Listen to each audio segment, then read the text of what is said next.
Muy buenos días, tengan todos ustedes, muy buenas tardes según el horario que estén viendo este programa. Quiero agradecer mucho la invitación que el padre Juan Jaime Castillo Torres me ha hecho para compartir con ustedes este tema del compromiso cristiano. Como en nuestra diócesis está celebrando el año del compromiso, él es encargado, es coordinador de los ministros extraordinarios de la Sagrada Comunión. En este contexto de formación para ustedes, con mucho gusto presento este tema. Quiero decir ante todo que nuestra diócesis de Aguascalientes hace ya mucho tiempo que estamos trabajando en un plan diocesano de pastoral. Estamos por terminar el cuarto plan de pastoral. De hecho, si todo se hubiera dado como se pensaba, habría terminado el año pasado, 2020-2021, porque según estaba pensado, su vigencia era de 5 años, del 2016 al 2021. Pero la pandemia nos presentó desafíos que no esperábamos y que tuvimos que abordarlos de una forma diferente, porque recordemos que el año que comenzamos con pandemia, no quedaron resueltos algunos problemas o algunos programas de pastoral del año de la fraternidad. Entonces tuvimos que modificar el curso de acción y después de platicar con el señor obispo, don José María de la Torre Martín, ¿cómo podríamos terminar esto que habíamos hecho pero no estaba completado, el año del año fraterno o el año de la fraternidad? Se pensó en un año que se llamaría discernimiento fraterno, que no estaba previsto obviamente en el curso de acción. Teníamos en el curso de acción el año del llamado, 2016-2017, año del envío, 2017-2018, año del anuncio, 2018-2019, año de la fraternidad, 2019-2020 y 2020-2021, el año del compromiso. Pero como decía al inicio, el año de la pandemia nos trajo movimientos. En razón de esto, se dejó una especie de paréntesis y la vicaría entonces de pastoral, con la anuencia del señor don José María de la Torre Martín de feliz memoria, pensamos en reflexionar un poco más sobre el tema de la fraternidad y llamamos el año del discernimiento fraterno, que terminó el año pasado. Estamos pues en el año del compromiso con el cual se cierra el plan diocesano de pastoral, con el cual concluimos este plan. El compromiso de los cristianos por el bautismo sería como un primer temita, un subtema. Todos los cristianos han sido constituidos misioneros del Evangelio. El discípulo, en efecto, no recibe el don del amor de Dios como un consuelo privado y no está llamado a anunciarse a sí mismo ni a velar los intereses de su negocio, de un negocio privado, o simplemente ha sido tocado y transformado por la alegría de sentirse amado por Dios y no puede guardar esta experiencia solo para sí mismo. Esto lo dice el Papa Francisco. La alegría del Evangelio que llena la vida de la comunidad de los discípulos es alegría misionera. Entonces, nuestro compromiso es un compromiso misionero. Claro que estamos comprometidos con nuestra vida y con Dios, pero no estamos solos. En la iglesia estamos como un pueblo, como una comunidad de creyentes. El compromiso cristiano no se ve como una simple tarea a cumplir. Bueno, me dieron esta tarea, voy a evangelizar, voy a hacer un catecismo, o voy a hacer una platiquita, voy a coordinar una plática y me vengo y se acabó. No es como no es una teoría. El Papa Benedicto XVI en la encíclica de Deus Caritas Est dice que no se es cristiano por una idea ética, sino por el encuentro con una persona, con el encuentro con Jesucristo. Y ese encuentro con Jesucristo me lleva primeramente a ser un discípulo del Señor. Pero un discípulo también tiene que buscar, está llamado a ir con los hermanos para proclamar la alegría del Evangelio. El compromiso nace pues de una necesidad intrínseca del creyente que comunica el mayor de los bienes que ha recibido de forma gratuita. El ser creyente, el ser cristianos es un bien, es un regalo que Dios nos ha dado, es un llamado. La fe es el resultado de una escucha de la palabra, un asentimiento. Yo le digo que sí a esa palabra escuchada y luego ese asentimiento me lleva a buscar más, a conocer mejor, y ese conocimiento, pero del corazón, me lleva también a expresar a los demás la riqueza que yo he encontrado, el tesoro que yo he descubierto, lo comunico a mis hermanos. Quien se ha abierto al amor de Dios, ha escuchado pues su voz y ha recibido su luz. No puede retener este don para sí. La fe se transmite. Si es más, nosotros hemos recibido la fe de los apóstoles, la fe de la iglesia, el tesoro de la fe que a lo largo de los siglos se ha venido predicando en diferentes circunstancias, en diferentes momentos de la historia, con sus vicisitudes. Vamos así pues respondiendo en un contexto muy concreto a esta llamada al compromiso. No puede retener pues este don para sí mismo. Les decía, la fe se transmite. No es así, por así decirlo, un contacto de persona a persona, claro que lo es, sí, pero este contacto de persona a persona me lleva a otros a demostrar la riqueza de ese encuentro que yo he tenido con el Señor. Pero también hablaba ahí, diríamos que tenemos que buscar la manera de que este compromiso sea un compromiso verdaderamente, ¿cómo podría decirles? Un compromiso es diríamos, una obligación que tiene uno que ofrecerse. Una obligación que en este caso, por el bautismo, me lleva a vivir con Cristo y a llevar a los demás a Cristo. El compromiso cristiano está en el corazón de la fe, el compromiso cristiano. Yo no puedo decir, y eso ha venido también a veces afectando en la fe, en la mentalidad de los creyentes, es mi fe, yo vivo mi fe y no me interesa cómo viven los demás. Sí vivo mi fe, pero sí me interesan porque los demás forman parte de la comunidad humana a la cual Dios está llamando a través también de personas. Dios se vale de una persona para que este compromiso y esta acción evangelizadora se vaya llevando a cabo. El bautizado es un testigo del amor de Dios. En primer lugar, eso ya nos dice mucho, porque si yo me encuentro con el amor, entonces dice un principio filosófico que el bien se difunde por sí mismo.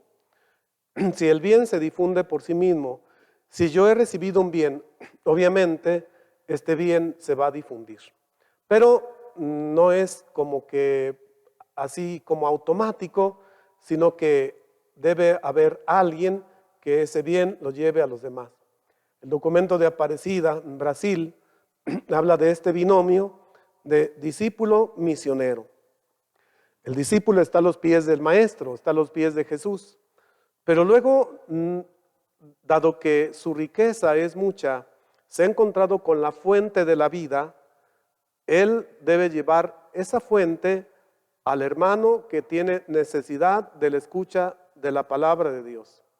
El bautizado, pues, en primer lugar es un testigo que ha recibido el dar testimonio de la fe. Un testigo no es el que tiene un conocimiento teórico. Puede haber especialistas en una materia o en otra, pero el testigo de la fe no es un especialista teórico, intelectual, que nos dé ideas, sino que vive su experiencia y transmite su experiencia a los demás.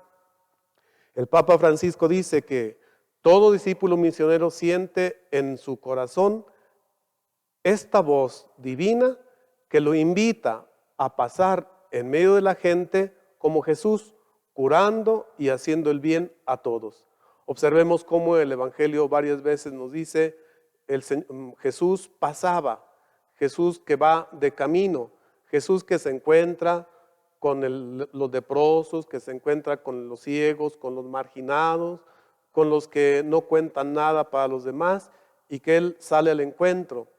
Todo evangelizador y por lo tanto todo aquel agente de pastoral comprometido, diríamos que imita a Jesús en el sentido de que sale también al encuentro con los más vulnerables, con los más alejados, con aquellos que tienen necesidad del encuentro con Cristo y de ser curados por Jesús y acariciados por la ternura de Dios.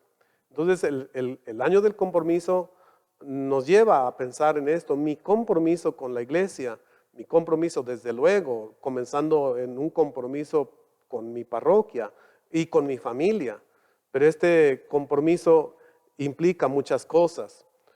¿Qué el comprometer significa? Pues comprometerse mutuamente, es decir, obligarse con alguien a cumplir algo determinado, a hacerse responsable de algo y con alguien. En este caso somos responsables, estamos comprometidos con nuestra iglesia, con el Señor Jesús.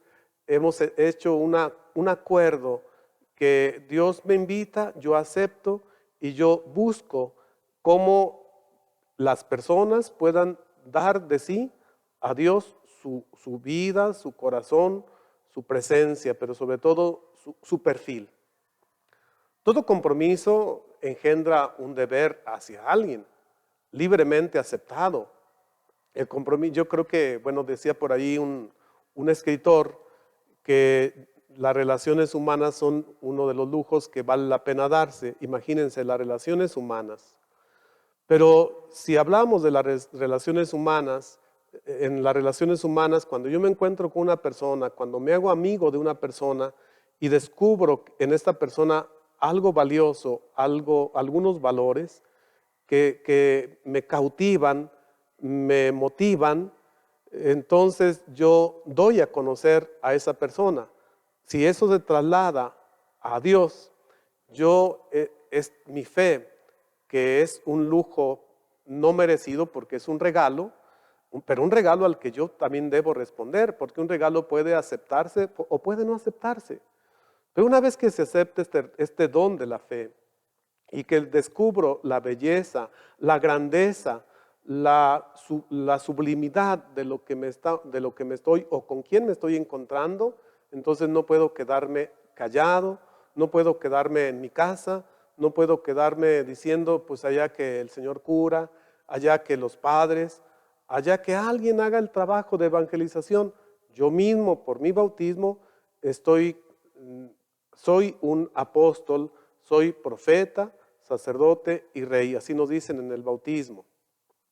Pero implica este compromiso, fidelidad a Dios, fidelidad a la iglesia. La fidelidad del hombre ante todo ha de estar dirigida a Dios, en Cristo Jesús. Somos fieles a Cristo, como respuesta al amor fiel de Él. Nuestra fidelidad a Cristo se hace también fidelidad a la iglesia. No podemos decir, y eso algunas veces lo hemos escuchado, yo sí creo en Cristo, pero no creo en la iglesia. No puede creerse en Cristo y no creer en la iglesia, porque es la prolongación, la iglesia es la prolongación del proyecto de Jesús, y quien cree en Cristo debe creer en ese proyecto salvífico. La iglesia es el sacramento universal de salvación. A través de la iglesia conocemos, de hecho nosotros conocimos la fe gracias a nuestra iglesia. Una iglesia que se hacía presente, que se encarnaba en un contexto muy familiar llamada parroquia. Ahí conocimos a Dios, ahí fuimos introducidos al misterio de la fe, al don de la fe.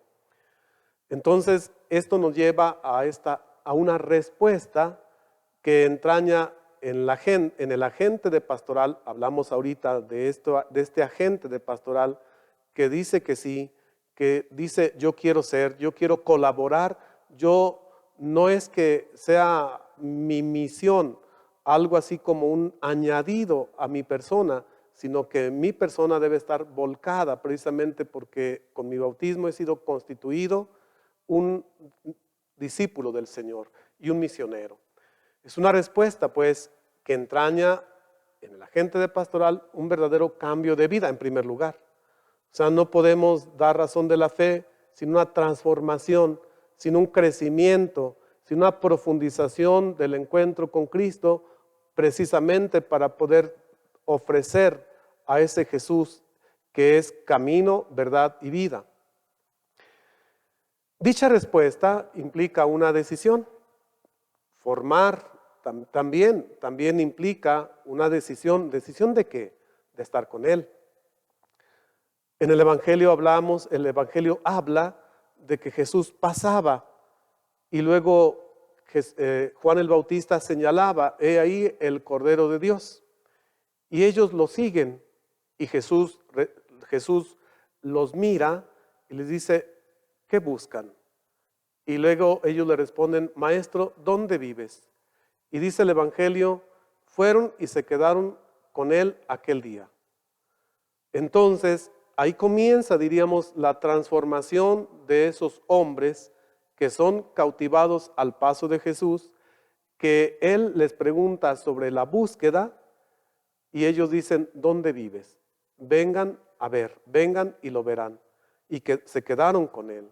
El agente de pastoral, el comprometido en la evangelización, ve a Jesús, acompaña, diríamos, se queda con Jesús, se enriquece de Jesús y transmite a Jesús.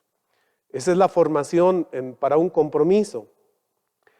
Diríamos que formarnos en aquella superabundancia de amor fiel a Cristo que se requiere para decidir por Él, para seguirlo, para elegirlo y para transmitir su mensaje. ¿Quiénes son los destinatarios de nuestro compromiso? Porque bueno, ya estamos comprometidos y podemos decirles, bueno, yo me comprometo con mi grupo, yo soy el coordinador de este equipo, yo formo parte de este equipo, pero más allá del equipo, dice Jesús, vayan por todo el mundo y prediquen el evangelio a toda criatura. Es decir, los destinatarios somos todos, claro. Necesariamente tenemos que trabajar en un contexto, ordinariamente en una parroquia, en un decanato, no sé, en una comunidad. Sin embargo, el mundo es el destinatario, todos aquellos que están llamados a la fe y que somos todos. ¿Por qué hablar en el plan diocesano de pastoral y por qué poner el compromiso, si el compromiso no debe ser de ahora?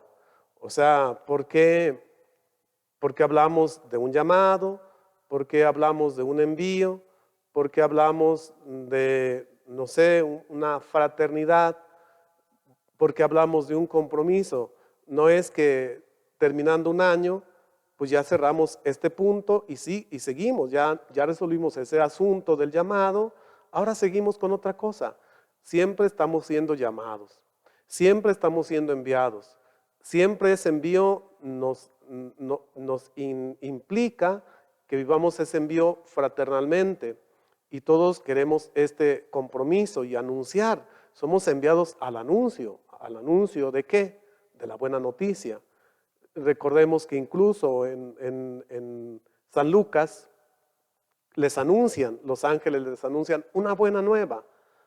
Cuando los ángeles visitan a los pastores, les dice, no teman, les traigo una buena noticia. Hoy ha nacido en la ciudad de David el Salvador.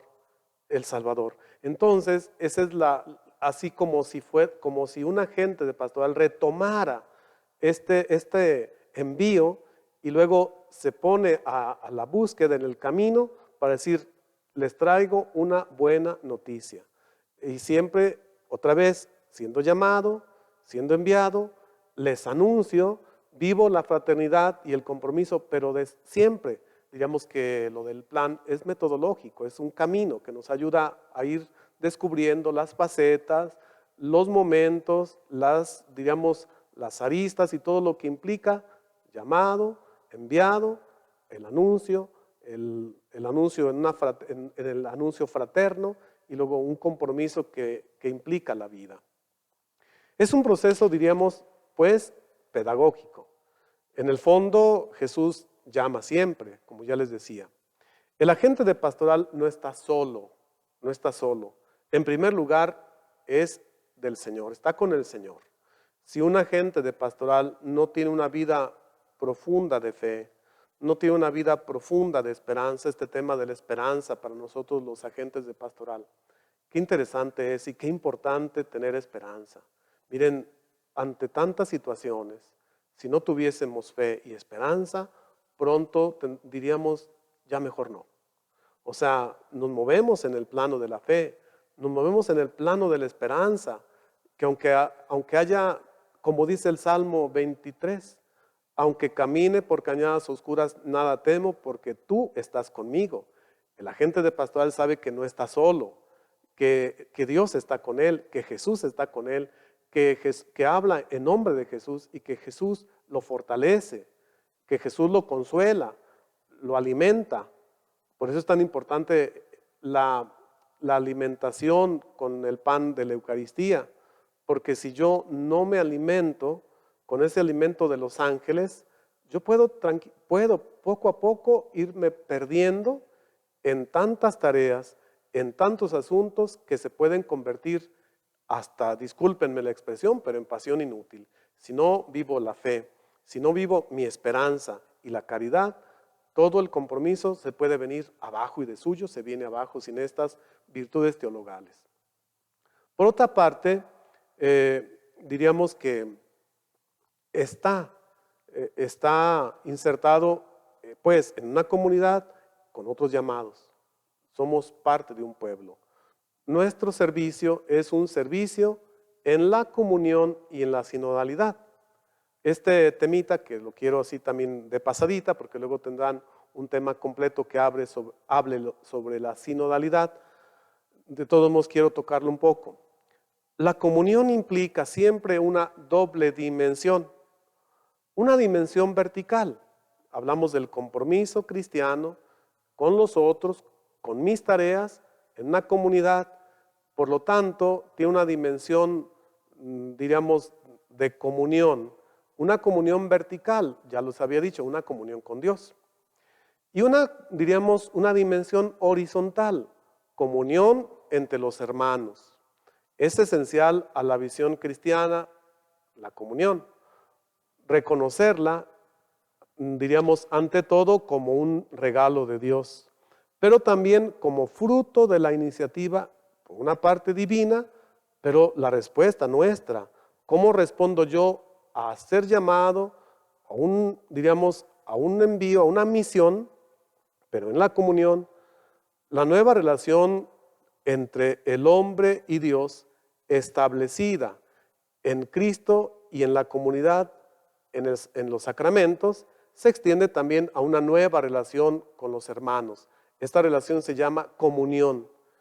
En consecuencia, pues, el concepto de comunión debe ser capaz de expresar también la naturaleza sacramental de la iglesia, nuestra comunión. Caminamos juntos, caminamos lejos del Señor, así como la peculiar unidad que hace a los fieles ser miembros de un mismo cuerpo, el cuerpo de Cristo. Entonces la sinodalidad nos va ayudando a vivir esta comunión. Comunión y sinodalidad son dos términos que van juntos. Si yo vivo la comunión, tengo que buscar la sinodalidad, es decir, que yo no vivo solo, que mis decisiones, mis, diríamos, discernimientos, lo hago con otros. La sinodalidad debe ser una actitud, comunión y sinodalidad. La comunión con Dios, comunión con los hermanos, una comunión que me lleve a vivir la sinodalidad, que debe ser un modus vivendi, es decir, es la forma cotidiana de vivir de la iglesia, o debería ser la forma de vivir de nosotros los bautizados, sería la forma normal de vivir en unos agentes de pastoral, en un contexto, en su parroquia, en nuestra parroquia, en nuestro decanato, en nuestra diócesis, etc. De hecho, así como de pasadita, puedo decir que en este momento estamos en algo muy interesante a nivel Iglesia Universal. El Papa Francisco nos está convocado a un sínodo que se realizará, diríamos, la Asamblea Sinodal el 2023, pero que se está preparando este sínodo y que habla, es el sínodo de la sinodalidad de la iglesia. Por una iglesia sinodal, así nos viene el documento preparatorio, por una iglesia sinodal, comunión, participación y misión. Observemos bien que ya toqué de pasadita el término comunión. La participación, o sea, la iglesia como pueblo, todos estamos llamados a participar, todos estamos llamados a vivir la comunión y todos estamos llamados a la misión que debe ser, como decía más arriba, el modus vivendi de la iglesia. Ahorita nos toca, por ejemplo, la fase diocesana en la Iglesia Universal. Nos han pedido desde la Iglesia Universal que en las diócesis, todas las diócesis del mundo, se involucren lo que le han llamado fase diocesana de este sínodo. ¿Qué implica?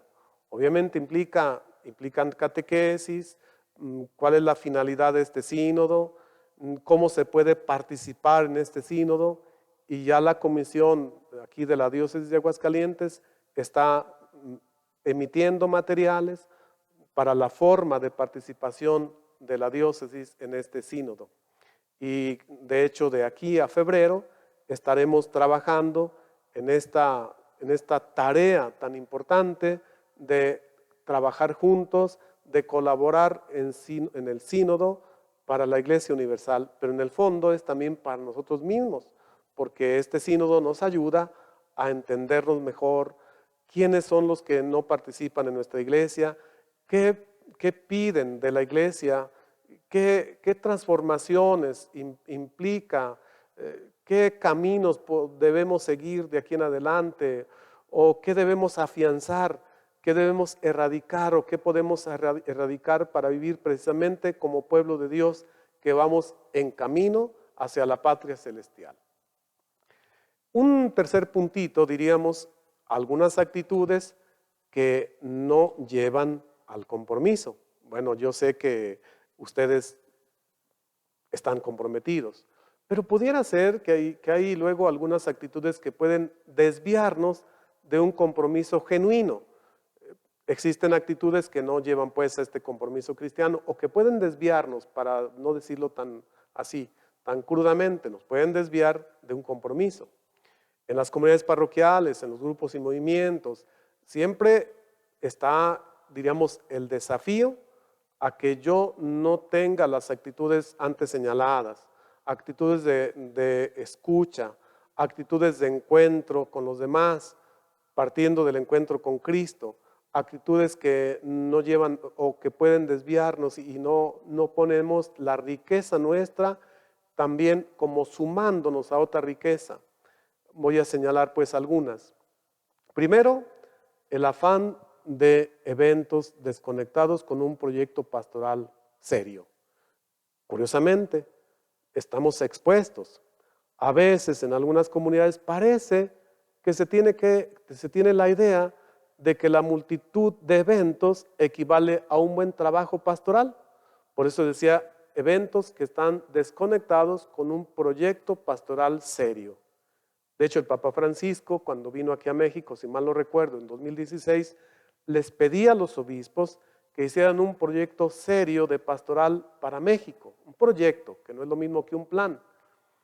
Y los obispos se pusieron a trabajar y emitieron, después de trabajar mucho en diferentes reuniones, vino pues el documento que le llamamos Proyecto Global Pastoral 2031-2033.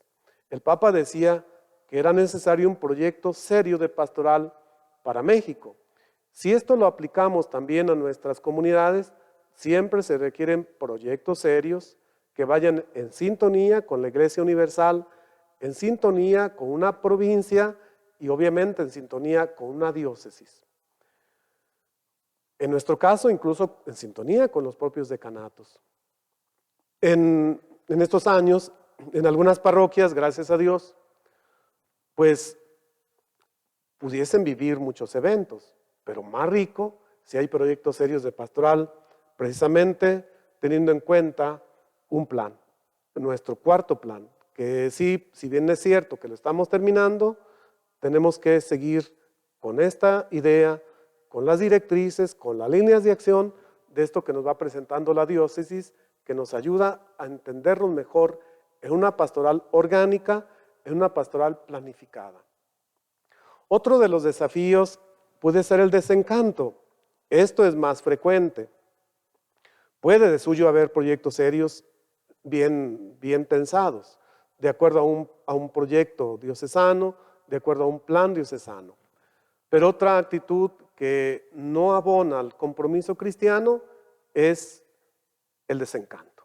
El padre Javier Cruz lo expresaba de la siguiente forma cuando nos daba ahí en el seminario, al arranque precisamente de este año de pastoral, nos decía esto: el desencanto es la actitud de los que inician con mucho ímpetu y esperan mucho de los sacerdotes, por ejemplo, de la comunidad, de sus compañeros de apostolado, pero en vez de frutos y generosa respuesta, encuentran situaciones problemáticas y luego puede venir el desencanto. Esto puede ser frecuente y es un peligro, es un riesgo que hay que salvar, que hay que evitar. En el momento histórico que nos ha tocado vivir, esta actitud es muy frecuente por varias razones. Una es que vivimos en una sociedad que se tienen muchas expectativas en los resultados fácticos, es decir, es que no se ve mi trabajo, no hay resultados. Y esto también nos puede llevar a ciertos desencantos, es un riesgo. Otro de los riesgos es el subjetivismo pastoral. ¿Qué quiere decir este subjetivismo pastoral? Esta actitud se da cuando el agente de pastoral quiere realizar todo, pero todo lo que se acomode a sus criterios. Lo mío, ¿por qué no me aceptan mis ideas? Lo mío no cuenta, lo mío no sirve. O bien, solo trabaja cuando sus ideas, cuando su palabra se tiene en cuenta. A lo mejor lo hace muy bien todo, pero cuando se le pide que camine con Cristo y con la comunidad, le parece imposible. ¿Por qué? Porque está acostumbrado a trabajar solo. Ahorita no es el tiempo de trabajar solos, es el tiempo de trabajar en comunión, en participación para una misión. Se requiere su riqueza, que puede dar mucho, puede ser que se encierre en sí mismo. Otro de los riesgos es el miedo a las exigencias. Me hicieron ministro extraordinario de la Sagrada Comunión. ¿Qué voy a hacer? Tengo casa, tengo trabajo, tengo deberes. No quiero, es demasiado, se me está pidiendo mucho. El párroco, mi encargado, mi asesor, me pide que esté en reuniones, me pide que me forme, me pide que atienda. Son muchas las exigencias, mejor no. Puede ser como el rico del Evangelio, que Jesús le dice: si quieres ser perfecto, anda, vende lo que tienes, da tu dinero a los pobres, luego sígueme y tendrás así una ganancia mayor. ¿Sí? Y dice: no, son muchas las exigencias. No es fácil el compromiso en toda circunstancia. Hay momentos en que uno dice: ay, qué bueno, me siento muy bien, me siento muy en paz. Pero luego vienen los momentos de prueba. Suele haber agentes que por un tiempo están serviciales, trabajadores, siempre son los que hacen el canto de entrada, cuando no hay organista, cuando no hay coro, pero también siempre y cuando no signifique mucha exigencia. El esfuerzo o sacrificio es necesario, no puede haber un compromiso pastoral sin un sacrificio, sin algo a lo cual tengamos que renunciar.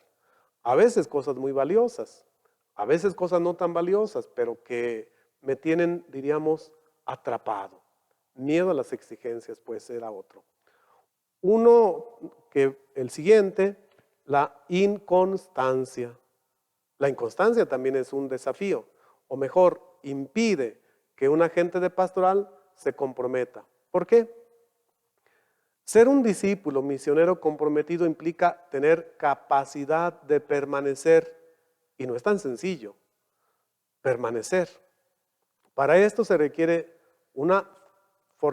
ir fortaleciendo este compromiso con una vida empapada del amor del Señor, ya lo habíamos señalado más arriba. Y este tiene que alimentarse con la vivencia de los sacramentos, también lo señalábamos, la oración constante, personal y comunitaria. No es un simple servicio filantrópico. El servicio pastoral, en el fondo, es la respuesta a la caridad de Cristo con mi caridad también, con mi capacidad de donarme, de este amor oblativo. Entonces, implica pues la caridad del Señor. Implica llevar la cruz con Él. Y eso implica ser constantes. Y la inconstancia es un desafío también, que a veces nos llama la atención decir, ya hasta aquí, ya me enfadé, ya estoy cansado, ya son muchos años, o en este momento no. Otro que parece que no se da, pero luego suele suceder, es el caudillismo. Caudillismo. Me refiero a esos agentes o a esas personas que tienen carismas, que tienen capacidades y que jalan, que cautivan. Esta actitud se da cuando un agente de pastoral, sacerdote por ejemplo, o consagrado o agente laico, trabaja bien solo cuando el obispo, el presbítero, el consagrado, la consagrada, el coordinador, etcétera, es una especie de caudillo. Sin él no podemos. Sin él ya no se puede hacer nada. Sin el cual pues no vale la pena nuestro trabajo. Y eso también impide que haya un compromiso genuino. Otra cosa, otro puntito es, esto es más difícil de abordar, una especie de moral del resentimiento. ¿Qué se entiende por moral del resentimiento, del resentido? Cuando no se continúa con el trabajo anterior, sino que más bien a veces de una forma sutil y velada se va destruyendo lo que ya está construido por un resentimiento. Esto es un movimiento más bien, diríamos, psicológico que a veces aflora y que nos impide ver con serenidad, incluso ver con gratitud lo que otros han caminado y que me han ya facilitado las cosas para este nuevo momento de mi parroquia, de mi ministerio, de mi encargo, respetando lo que se ha hecho. A veces también tenemos este movimiento que no es un movimiento del Señor, es más bien un movimiento pasional que tenemos que superar. En algunos casos, no estoy diciendo que todos, ¿verdad? Gracias a Dios. Otro desafío, otra actitud que no lleva al compromiso es la búsqueda de reflectores.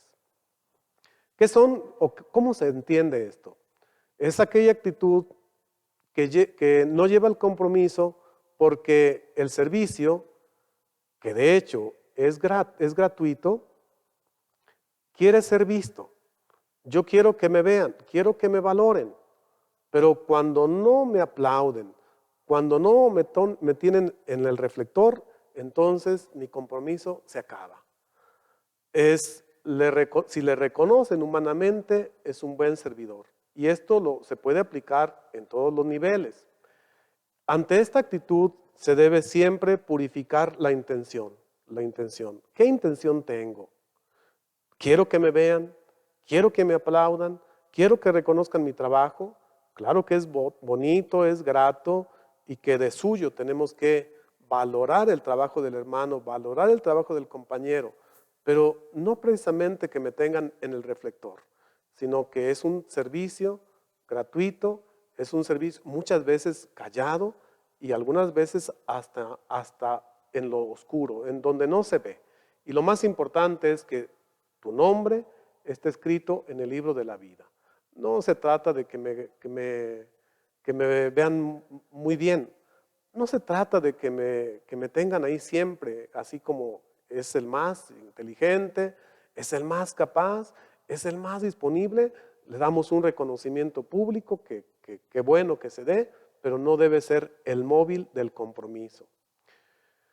Entonces, si vamos como aterrizando, diríamos que nuestra iglesia de Aguascalientes está viviendo el año del compromiso, que no es solamente de este año, que ha sido de años. De hecho, la diócesis de Aguascalientes, y a mí se me hace muy interesante, cómo la iglesia se va nutriendo, cómo la iglesia va siendo alimentada, precisamente acompañada por el Espíritu Santo.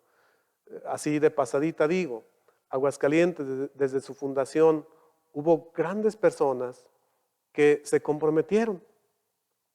Desde que se fundó la Villa de la Asunción de las Aguas Calientes, cuando se vinieron misioneros, cuando vinieron a trabajar aquí, y luego después, claro, diríamos que bajo el cuidado de Guadalajara, de entonces como la Nueva Galicia, pero que Aguascalientes nace cristiana, precisamente porque hubo personas comprometidas.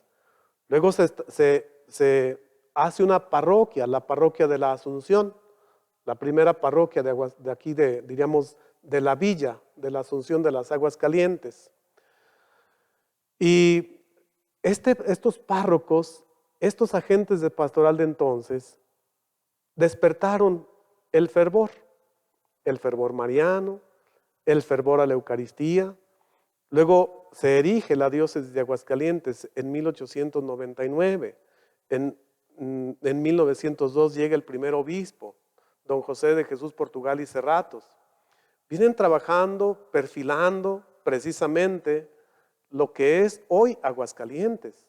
Luego vendrá el segundo obispo, don Ignacio Valdespino y Díaz, que aún con las vicisitudes de entonces del siglo XX, el turbulento siglo XX, con las revueltas, con la guerra con la Revolución Mexicana, con la persecución religiosa, con los destierros a los obispos, el mismo Ignacio Valdespino que tiene que ser desterrado a San Antonio, Texas, y que luego a él le toca hacer el primer sínodo diocesano.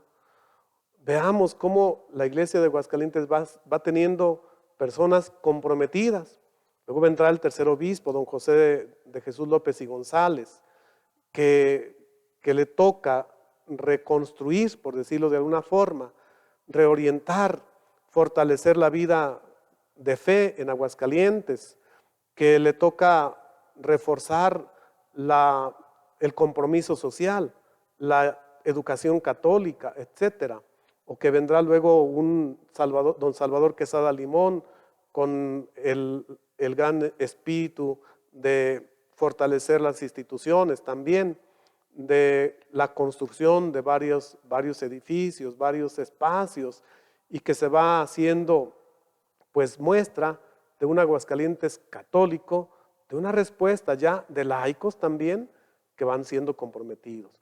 O ya nuestras generaciones más diríamos posteriores, como el señor don Rafael Muñoz, que le da forma a la planeación pastoral y que con su capacidad de unión al presbiterio y a la diócesis va dando pasos diríamos, de una pastoral, diríamos, individual a una pastoral orgánica, a una pastoral de conjunto.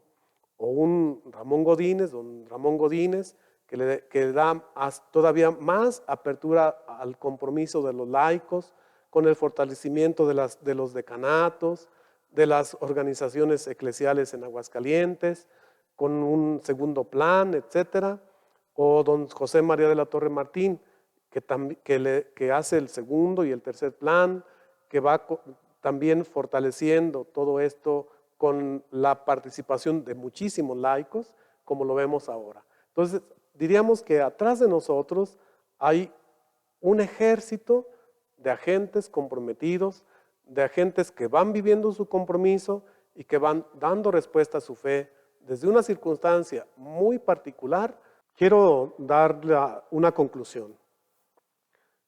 Como les decía, prácticamente todo el tema, estamos en este año del compromiso, que no termina hoy, que también decía que ha habido muchas personas antes que nosotros que se han comprometido. Al terminar este cuarto plan y que estamos en sede vacante, seguiremos seguramente trabajando, seguiremos comprometiéndonos con esta diócesis inserta en la Iglesia Universal y nosotros insertos en un contexto muy particular que implica nuestras decisiones, implica nuestro talante, nuestro perfil, y como personas comprometidas con Cristo y con la Iglesia, seguiremos caminando. Esperamos que nos llegue nuestro obispo, que seguramente es la persona que Dios tiene preparada para esta diócesis. Lo esperamos con mucha esperanza y también esperamos que todos sigamos caminando en comunión, en participación y en misión, que es lo que la Iglesia nos está pidiendo y que podemos decir, agradecemos al Señor por invitarnos a su viña. Quiero cerrar con una frase del Papa Benedicto XVI cuando lo hacen Papa, cuando lo eligen Papa. Han elegido a un humilde trabajador de la viña del Señor. Somos eso, colaboradores de la viña del Señor, nada más. Pero a ese le agradecemos al Señor por esta elección que ha hecho de nosotros y le pedimos a Él que nos ayude para fortalecernos cada vez más.